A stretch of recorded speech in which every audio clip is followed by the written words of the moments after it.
Hello everyone. So last time we discussed about numericals based on Bernoulli's equation. Okay.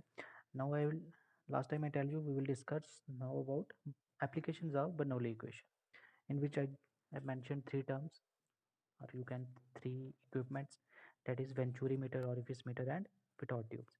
So let us discuss one by one what are they. So first of all we will discuss about Venturi meter. What is Venturi meter? A Venturi meter is a device used for measuring the rate of flow of a fluid flowing through pipe. Okay, if we consider a pipe through which liquid is flowing, we have to measure the rate at which the water is flowing through it. Okay, we have to use this Venturi meter. How this Venturi meter looks like? Here it is a diagram of Venturi meter. You can see here. Here it is a pipe. Suddenly it gets converge here. From here it gets converge, and then starting to gradually diverge. Okay, firstly it suddenly rapidly, you can say, rapidly converge, then it starts diverging, not rapidly but gradually. Okay, why we have to done this? Why have to provide this gradual increase in diverging portion? To minimize the loss of energy. Okay, that's why we have to provide this long, or you can say gradual increase in diverging portion. So let us consider two sections here. One section is A1 here, and the other section is A2. This portion is called as throat of Venturi meter. Okay, here this small area which is known, you can see here, it is known as throat. This portion is called converging part, this is throat, and this part is diverging part. Okay, now let us see in converging portion. Firstly, the velocity increases along the converging portion. Okay, here it is, velocity is increasing. Why it is increasing? You can see here, you can easily see that the area at A1 is obviously greater than A2, because area of throat is very less as compared to converging portion. So from Bernoulli equation, sorry, from continuity equation, you know that A1 equal to A1 V1 equal to A2 V2. So if you solve this equation, you can get V2 equal to what? A1 V1 upon A2. Okay, now you already see that A1 is greater than A2. Okay, so this term A1 upon A2 always come out to be positive, and when this multiply with V1, you will get V2 greater than V1. You will always get velocity at V2 is greater than V1. Okay, velocity at throat जो होगी is always greater than velocity at converging part. Okay, this is the first case. Okay, in second one, the pressure decreases along the converging section of the Bernoulli equation. Okay, now next thing it is saying that, in what it is saying that pressure here in the converging portion, here the pressure decreases along the converging section. Okay, now let's see how can this pressure decrease.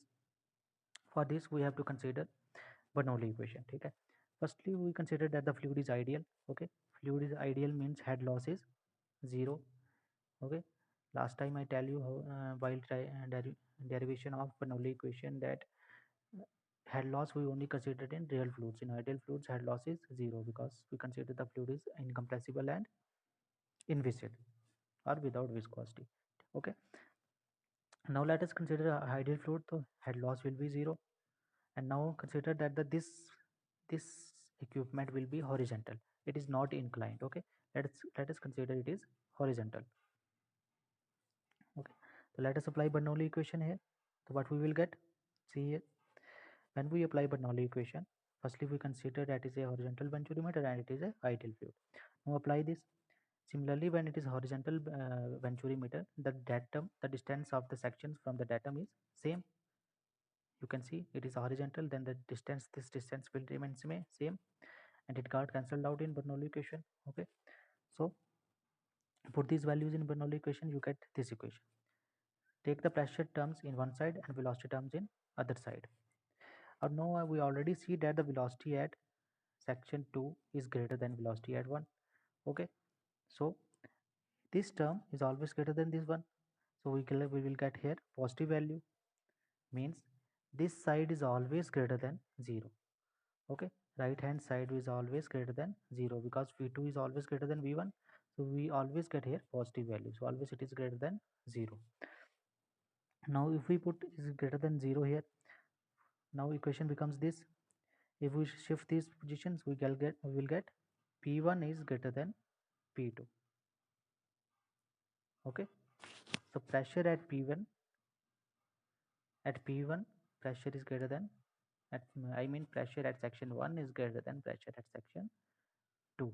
Okay, so from it is clear that as we move from the converging portion to the throat, the pressure goes on decreasing. Okay, okay, then it is clear. Now we will move on to its expression. Okay, how we find its expression to find the rate of flow in venturimeter. Let us consider an inclined venturimeter. Okay, here it is seen that it is inclined venturimeter. Okay, this is converging portion and this is diverging portion. This is section 1 and this is section 2. To find out the discharge, let us connect it with a manometer. Okay, what type of manometer it is? It is U-tube differential manometer. Okay, U-tube differential manometer. Why it is U-tube? Because in both the ends of the tubes are connected to pipe. Okay, but if it is simple U-tube manometer, then one end is connected to the pipe and other is open to atmosphere. Okay, here we are using the differential manometer. Now see here the venturimeter here, same datum here. The distance of the section A from the datum is Z1. Okay, and the distance of the section 2, that is at throat, is at a distance of Z2. In U-tube manometer, we fill the U-tube differential manometer, we fill the manometric fluid, that is this, that is, let the density be rho m in manometric fluid rho m, and the fluid which is flowing through it, it is rho.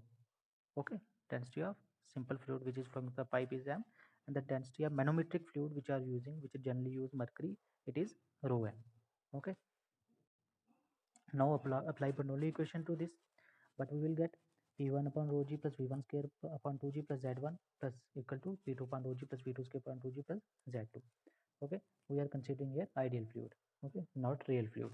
If we consider here real fluid, we will have to add head loss, that is HL. Okay, now separate these velocity terms and pressure terms. Okay, we will get here V1 square minus V2 square upon 2g. It got separated, and take these terms P1 equal to 2g and Z1 to other side. Okay, so in next step, what we will do? Take P2 terms different in one side and P1 terms in one side, and this combination of, that is, this flow energy, already told you the different terms used in Bernoulli equation. This is potential head, V square V1 square upon 2g is known as kinetic head, and this is P2 upon rho g is known as flow energy. Okay, when this flow energy and this potential head combines, we call it as piezometric head, which we can denote with H star. Okay, H star, H1 star. When it is at section 1, it is H1 star, and when it is section 2, is it H2 star. So from here we get this equation, H1 star minus H2 star, which is H1 star is what? Piezometric head. Now what will we have to do now?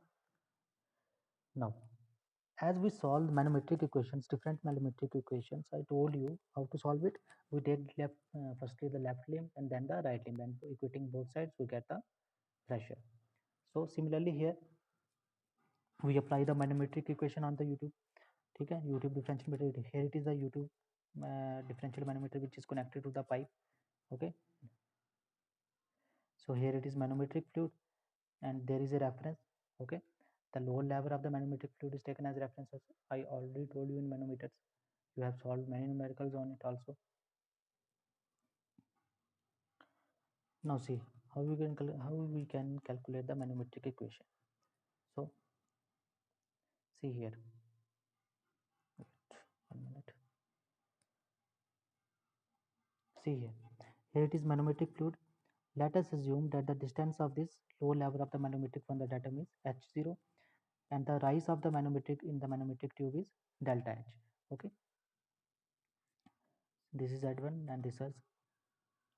And one thing is why we use U-tube differential method and not U-tube simple manometer, because it can measure U-tube differential manometer can measure high pressure difference.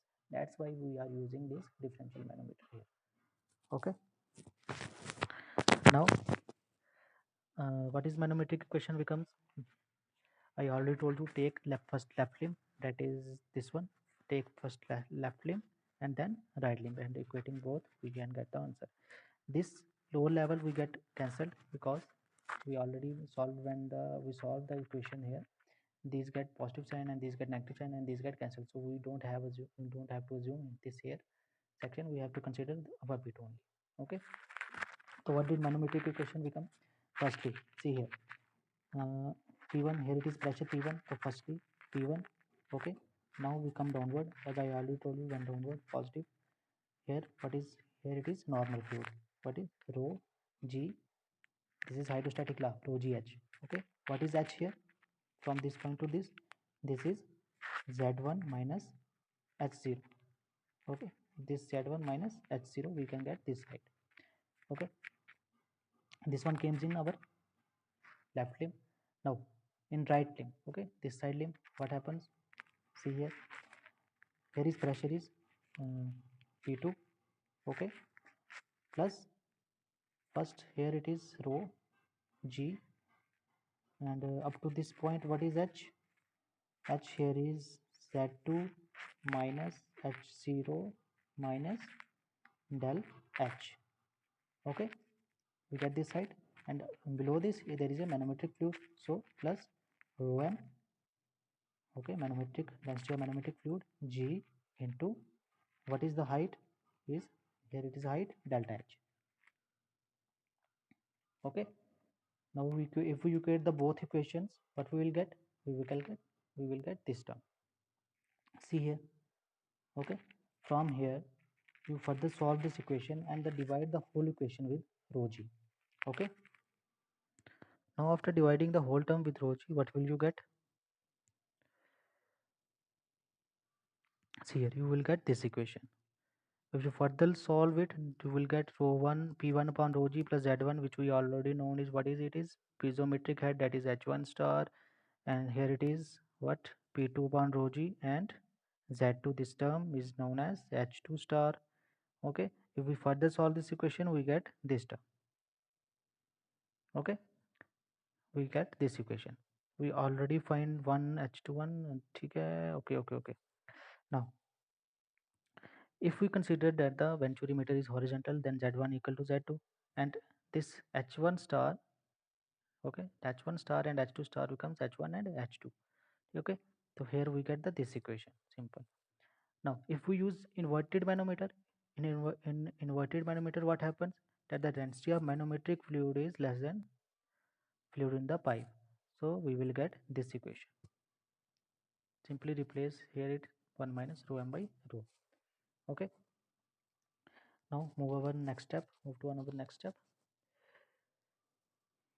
So look here, one equation we got here from here, h1 star minus h2 star, this is one equation, and another equation is this one. Okay, this one equation, this one equation. If we compare both these equations, we will get what we will get. If we compare both these equations, we will get this term. Okay, now from continuity equation, I already told you many times that the continuity equation and Bernoulli equations are the basics of fluid mechanics, so you all have to know this. Okay, so what happens now? A1 V1 equal to A2 V2. From here we can calculate V1 and put this value of V1 into this equation here in equation number 2. Okay, if we put this value in this equation, you will get V2. From here find the value of V2 scale, or if you further solve this equation, you will finally get this equation, V2 equal to 1 upon 1 under root of 1 minus A2 upon A1 square into 2g and delta h rho m upon rho minus 1. This is the velocity at throat. Now what we have to calculate, why we are doing all this, we have to calculate the discharge. We have to measure the discharge which is flowing through the pipe. So what is discharge equal to? Discharge equal to area into velocity. Okay, so we are dealing with here is throat. So what is the section at throat? It is A2 V2. Okay, discharge equal to A2 V2. Okay, simply put the value of V2. which we find above here. Simply put the value of V2 in this equation and you will get this. Theoretical discharge. This is known as theoretical discharge. Its value is, but the value of the actual discharge which is happening is less than this theoretical discharge. Now, we find here theoretical discharge, but in real world you have to deal with but real fluids. So you have to multiply it with some term that it to find out the actual discharge. So we multiply it with CD, coefficient of discharge, which is equal to the ratio of actual discharge upon theoretical discharge. Okay, if we multiply this term with this equation CD, then we will get actual discharge. This is the discharge when density of manometric fluid is greater than fluid. Similarly, if we use inverted manometer, then manometric fluid is less than density of manometric fluid is less than density of fluid. So the equation is written as this. This is the equation you have to derive. Okay. Now, if you have to write in terms of this equation in terms of specific gravity, how you can write this? You can write this here. H1 minus H2 delta H, specific gravity of manometric fluid upon specific gravity of fluid minus 1. Okay. Similarly, if specific gravity of manometric fluid is less than specific gravity of fluid, you can write this equation as this. Okay. Now, these things you have to remember that the angle of converging section is between 18 to 20 degree. This thing is sometimes not given to you in your numericals. You have to remember this. And the angle of diverging section is 6 to 7 degree, and semi-cone angle of diverging section is less than 7 degree. Now, if we have to find this, we find this equation for inclined venturi. If the venturimeter is horizontal, now when what happens? Z1 equal to Z2, and from here we get this equation. Okay, in books generally this equation is given to you: CD into A1 A2 upon A1 square minus A2 square under 2 under root 2GH. But if you derive this equation, this one, every numerical you can solve from this equation very easy. Okay, even if it is given that the venturimeter is inclined, okay, from the data. So this is the venturimeter. Okay, let us see a one numerical on this. What is given? A horizontal venturimeter with inlet and throw diameters 30 centimeter and 15 centimeter. Okay, inlet diameter is given and the throw diameter is given. Is used to measure the flow of rate. Okay, the reading of differential manometer converted to connected to inlet and the throat is 20 centimeter of mercury.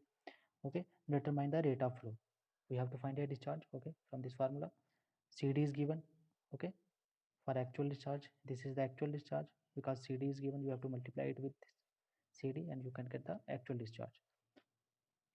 So simply you have to apply the formula. Dia is given at inlet 30 centimeters, you can find the area easily, pi by 4 d square. Dia at throat is given, you can find the area of the dia also.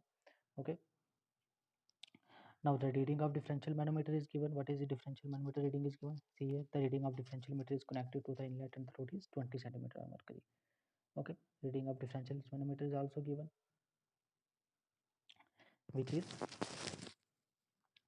20 centimeter. Now simply use the formula of actual discharge, that is CD A1 upon A2 under root of A1 square minus A2 into under 2G delta H 2M upon rho minus 1. Okay, simply put the values here. Take care of the units. I also got confused here of units, so take care of the units here. If you further solve this equation, you will get 125.754 liter per second scale. So generally the numerical scheme of venturimeter came in the exam is based on simple formula based numericals. Okay, so try to solve as many as numericals you can from the book.